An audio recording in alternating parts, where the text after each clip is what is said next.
बिस्मिल्लाहिर्रहमानिर्रहीम, अस्सलाम वालेकुम। आज की इस वीडियो में हम आपको सबसे पहले ये बताएंगे कि इमरान खान की इलेक्शन कमीशन ने सुन ली है और यूसुफ रजा गिलानी की जीत का नोटिफिकेशन रोकने की समाअत के लिए दरखास्त मंजूर कर ली है। इस हवाले से आपको डिटेल्स देंगे कि क्या होने वाला है। यूसुफ रजा गिलानी की जो जीत की खुशियां हैं वो मातम में तब्दील हो सकती हैं, वो नाअहल भी हो सकते हैं और मरियम नवाज की सियासी एक्टिविटीज पर पाबंदियां भी लग सकती हैं।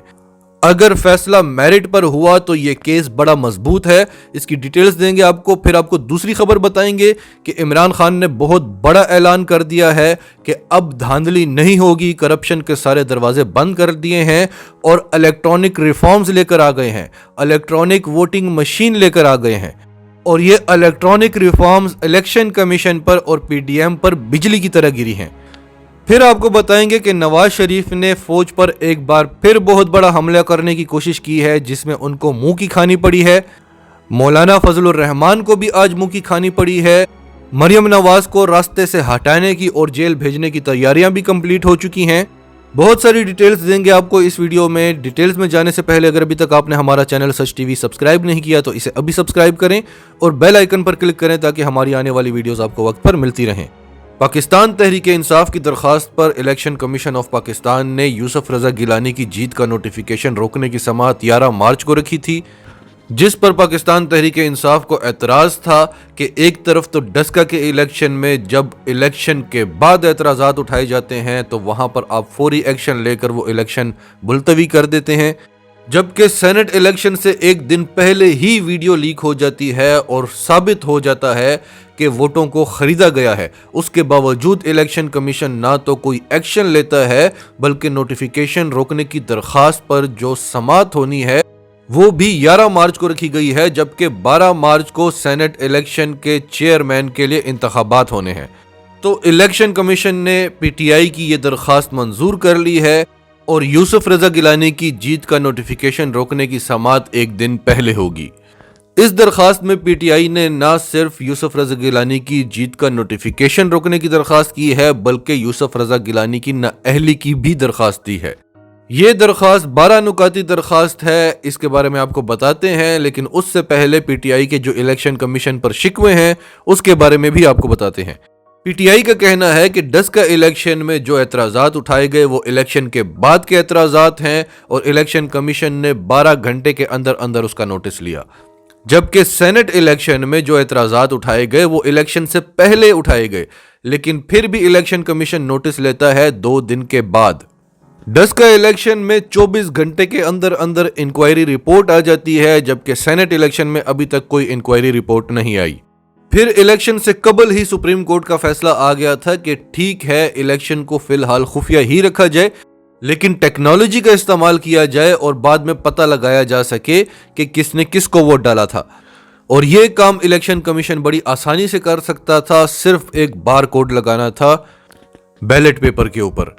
और इमरान खान ने भी अपने खिताब में यही एतराज़ किया था कि इलेक्शन कमीशन सुप्रीम कोर्ट में खुफिया इलेक्शन के लिए दलाइल क्यों देता रहा, इलेक्शन कमीशन क्यों चाहता था कि इलेक्शन खुफिया हो। और इलेक्शन के बाद भी जो इलेक्शन कमीशन की तरफ से स्टेटमेंट आई उसमें यह कहा गया कि देखा खुफिया इलेक्शन का हुस्न कि एक ही ऐवान में, एक ही असेंबली में 2 सीटों पर एक में पीटीआई जीत जाती है और दूसरे में हार जाती है।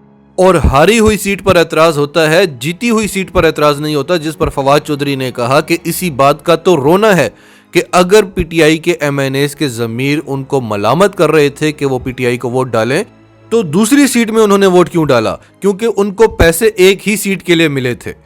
इसके अलावा इलेक्शन कमीशन का जो रवैया था, जो वहां पे प्रिजाइडिंग ऑफिसर बैठा हुआ था, जिस तरह से वो शहबाज शरीफ के आने पर उनके एहतराम में खड़ा हुआ, साबिक स्पीकर के आने पर, अयाज सादिक के आने पर उनके एहतराम में खड़ा हुआ, जबकि मौजूदा वज़ीर आज़म इमरान खान के आने पर वो बैठा रहा और मौजूदा स्पीकर के आने पर भी वो बैठा रहा। और एक पोलिंग एजेंट तारड़, जिसको आप जानते होंगे, हमने क्लिप भी आपको बताया था जिसमें वो बता रहा है कि इमरान खान ने गलत वोट डाला था, 1 की बजाय टिक लगाया था और जिस वज़ीर आज़म को वोट डालने नहीं आता वो मुल्क क्या चलाएगा। जबकि आपका काम वहां पर किसी का इम्तिहान लेना नहीं था। बैलेट पेपर आपने छपवाए थे, गाइड करना आपका काम था। जब आप जरदारी को दूसरा बैलेट पेपर दे सकते थे तो इमरान खान को क्यों नहीं दिया? आपका काम साफ और शफाफ इंतखाबात करवा कर और सही तरह से वोटों की गिनती करना था, ना कि किसी का इम्तिहान लेना था। और ना ये डिसाइड करना आपका काम है कि कौन मुल्क चला सकता है और कौन मुल्क नहीं चला सकता। और आपकी राय में जो चला सकता है उसके वोट आप सही डालने की कोशिश करें, और जो नहीं चला सकता आपकी कोशिश हो कि उनके वोट खराब हो जाएं। फिर इस दरख्वास्त के दूसरे पॉइंट में ये कहा गया कि इलेक्शन से कबल एक वीडियो लीक होती है जिसमें यूसुफ रजा गिलानी के बेटे अली हैदर गिलानी लोगों को वोट ज़ाया करने का तरीका बता रहे हैं अरकान असेंबली को, और बाद में वो एक्सेप्ट करते हैं कि हाँ ये मैं ही था। ये वीडियो इलेक्शन से कबल ही आ गई थी, लेकिन इलेक्शन कमीशन ने कोई कार्रवाई नहीं की। फिर पॉइंट नंबर 6 में कहा गया कि सैयद नासिर हुसैन शाह की एक ऑडियो लीक हुई जिसमें वो अरकान असेंबली को रिश्वत ऑफर कर रहे हैं। फिर पॉइंट नंबर 10 में कहा गया है कि मरियम नवाज प्रेस कॉन्फ्रेंस में खुद ये बात तस्लीम कर रही हैं कि हमने पैसे नहीं दिए, हमने नून लीग के टिकट्स का वादा किया है। जबकि वो ये बात नहीं जानती कि रिश्वत देना सिर्फ पैसे देना ही नहीं होता, आप किसी भी किस्म की लालच देकर अपना काम निकलवाएं उसको रिश्वत देना कहते हैं। और इसके अलावा आपने अपने इख्तियारात का गलत इस्तेमाल भी किया है। तो पीटीआई अगर इस केस को सही तरह से लड़े तो मरियम नवाज की नाअहली को तो छोड़ें, मरियम नवाज की सियासी एक्टिविटीज पर भी पाबंदी लग सकती है। अब आते हैं दूसरी खबर पर। वज़ीर-ए-आज़म इमरान खान ने आज बड़ा जबरदस्त ऐलान कर लिया है कि आज के बाद धांधली का कोई सीन नहीं होगा, ओपन इलेक्शन होंगे, करप्शन के सारे दरवाजे बंद हो जाएंगे और करप्शन के हर दरवाजे पर आपको इमरान खान खड़ा हुआ नजर आएगा। इलेक्ट्रॉनिक रिफॉर्म्स लेकर आएंगे। ये बहुत बड़ा बम गिराया है पीडीएम पर भी और इलेक्शन कमीशन पर भी। इलेक्ट्रॉनिक रिफॉर्म्स क्या हैं? फवाद चौधरी की निगरानी में नेशनल इंस्टीट्यूट ऑफ टेक्नोलॉजी ने एक इलेक्ट्रॉनिक वोटिंग मशीन बनाई है। इस वोटिंग मशीन में तमाम इंतखाबी निशान मौजूद होंगे, आप उनको प्रेस करेंगे, वोट ज़ाया होने का कोई सीन नहीं होगा। और आपने जिसको वोट डाला है वो वोट प्रिंटर मशीन से प्रिंट होकर निकल आएगा ताकि आप उसको फिजिकली भी काउंट कर सकें और डिजिटली भी काउंट होगा। तो धांधली का तो सारा सिस्टम ही ख़त्म हो जाएगा। इलेक्शन कमीशन का जो काम है वो भी बिल्कुल ज़ीरो पे आ जाएगा। और पहले पीडीएम ने इस पर एतराज़ात उठाए थे, वो एतराज़ात भी ख़त्म कर दिए गए हैं कि इसको हैक किया जा सकता है। तो इसमें से वाईफाई को ही हटा दिया गया है क्योंकि इंटरनेट नहीं होगा तो हैक कैसे किया जाएगा। और अब इनका दिल नहीं भी करेगा तो ये उसको मुस्तरद नहीं कर सकेंगे, ना पीडीएम इसको मुस्तरद कर सकेगा ना ही इलेक्शन कमीशन। इसके अलावा अब ओवरसीज भी वोट डालेंगे, उनको भी उतना ही हक है जितना कि पाकिस्तान में मौजूद पाकिस्तानियों को हक है। Imran Khan vote of confidence लेने के बाद बहुत ज़्यादा बोल्ड हो गए हैं क्योंकि वो इस निज़ाम से तंग आ चुके थे। वो ये असम्बलियाँ गिराने वाले थे, उनको रोका गया और अभी भी ये निज़ाम ख़तरे में है। लेकिन इमरान खान हर तरह की सिचुएशन फेस करने के लिए तैयार हैं। इमरान खान के 35 MNAs हैं जिनको ख़रीदा जा सकता है और दोबारा कलअदम तहरीक लाई जा सकती है। और इमरान खान ने यह फैसला कर लिया है कि बस बहुत हो गया है, अब ब्लैकमेलिंग नहीं चलेगी, अब या तो मेरा फैसला होगा या फिर ये निज़ाम बदलेगा। इसके अलावा पीडीएम जमातों का जो आपस का इख्तिलाफ है वो भी आज मंजर आम पर आया है। नवाज शरीफ को बड़ी बुरी तरह से मुंह की खानी पड़ी है और मौलाना फजलुर रहमान के साथ भी ऐसा ही हुआ है। पीडीएम के इजलास में वीडियो कॉल पर नवाज शरीफ ने यह मशवरा दिया कि क्यों ना हम ये लॉन्ग मार्च जो इस्लामाबाद में करने वाले हैं ये हम रावलपिंडी में करें, यानी उनका निशाना था GHQ पर।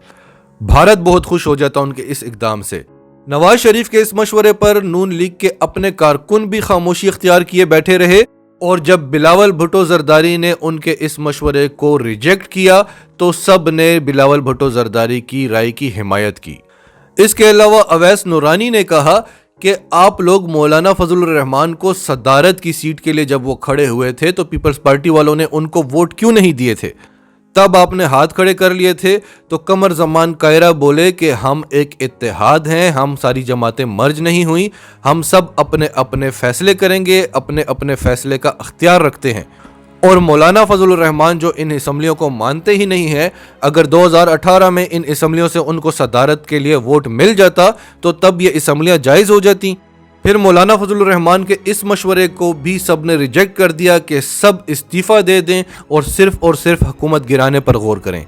مریم نواز ایسے کسی بھی اجلاس میں شرکت نہیں کر رہی جہاں پر حمزہ شہباز موجود ہوں، اور بلاول بھٹو زرداری اب مریم نواز کی جگہ حمزہ شہباز کے ساتھ رابطے کر رہے ہیں، کیونکہ مریم نواز سے متنازع بیانات دلوائے جا سکتے ہیں، غیر ضروری تنقید کروائی جا سکتی ہے، ٹویٹر کا استعمال کرایا جا سکتا ہے، لیکن جہاں جوڑ توڑ کی بات کرنی ہے اب رابطہ حمزہ شہباز کے ساتھ ہوگا۔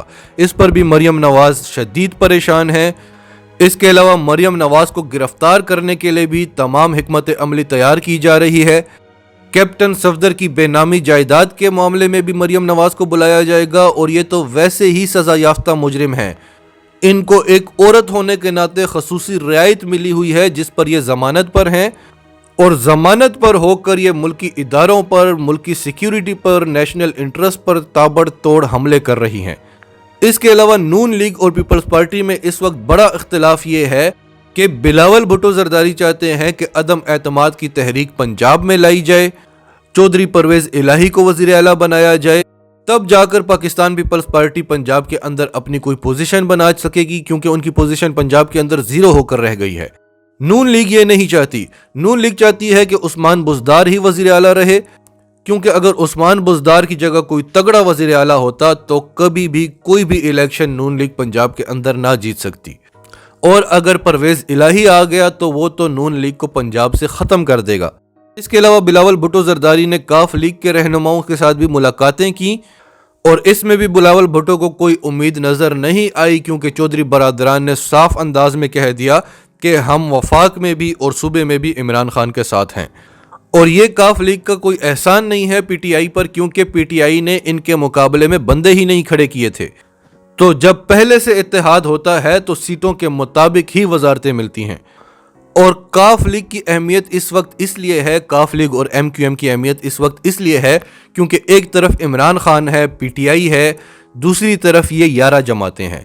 نہ عمران خان اکیلے حکومت بنا سکتا ہے اور نہ یہ 11 جماعتیں اکیلی حکومت بنا سکتی ہیں، جن کے ساتھ کاف لیگ اور ایم کیو ایم ملیں گے وہی حکومت بنا سکیں گے، اور آپ اندازہ کریں کہ 11 جماعتوں کے ساتھ یہ 2 جماعتیں مل جائیں تو وہ 13 جماعتوں کی مشترکہ حکومت کیا حکومت ہوگی۔ ناظرین، آپ کی اس بارے میں کیا رائے ہے؟ کمنٹس میں اپنی رائے کا اظہار کرتے رہیں، اور اگر آپ ہمارے چینل پر نئے ہیں تو ابھی سچ ٹی وی کو سبسکرائب کریں، سچ ٹی وی فیملی کا حصہ بنیں، اور ہماری ویڈیوز پسند آئیں تو انہیں لائک کریں، شیئر کریں، تاکہ زیادہ سے زیادہ پاکستانیوں تک